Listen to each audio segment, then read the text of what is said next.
আজকে তো বাজারে চলে আসলাম, অনেকগুলো কেনাকাটা করতে লাগবে। আমিও বাজারে চলে আসলাম, আমাকেও কেনাকাটা করতে লাগবে। আরে ওইটা কি সুন্দরী? এই যে ম্যাডাম, কেমন আছেন? হাই। আরে যান তো এখান থেকে। আরে এইভাবে বলার কি আছে, আমি তো পিছু ছাড়বো না। চল রাজু, এখানে দেখি। আরে এই লোকটা আবার সামনে চলে আসলো। Hello hello. ধরো রাজু, চল এখান থেকে।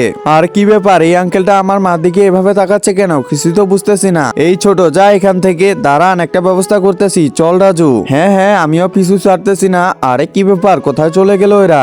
আরে এটা কি? এটা তো দেখি ট্রলি। কি হলো রে রাজু, চল। আরে মা, তুমি যাও, আমি 1 মিনিটের মধ্যে আসতেছি। ঠিক আছে, তাড়াতাড়ি এটা নিয়ে যাই। ওই তো আঙ্কেলটা ওইখানে। কি ব্যাপার, এরা আবার কোথায় চলে গেল? পাচ্ছি না তো খুঁজে। এই তো ট্রলিটা ট্রেনে নিয়ে আসে দিলাম ছেড়ে। সেটি দেখার আগে বন্ধুরা, তোমরা যারা যারা এই ছবিটিকে মন থেকে ভালোবাসো তারা অবশ্যই ভিডিওটিতে লাইক করে দিয়ে চ্যানেলটি সাবস্ক্রাইব করে দিও। আর যারা যারা লাইক সাবস্ক্রাইব করবে না, আমি মনে করি তারা এই ছবিটাকে পছন্দ করে না। ওরে, কে ধাক্কা দিল আবার? কি আঙ্কেল, কেমন দিলাম? আরে রাজু, কি করতেছিস তুই? এটা কে ধাক্কা দিল দেখি তো। আঙ্কেল, এমনটা করা বাদ দেন, বুঝছেন? ভালো হয়ে যান।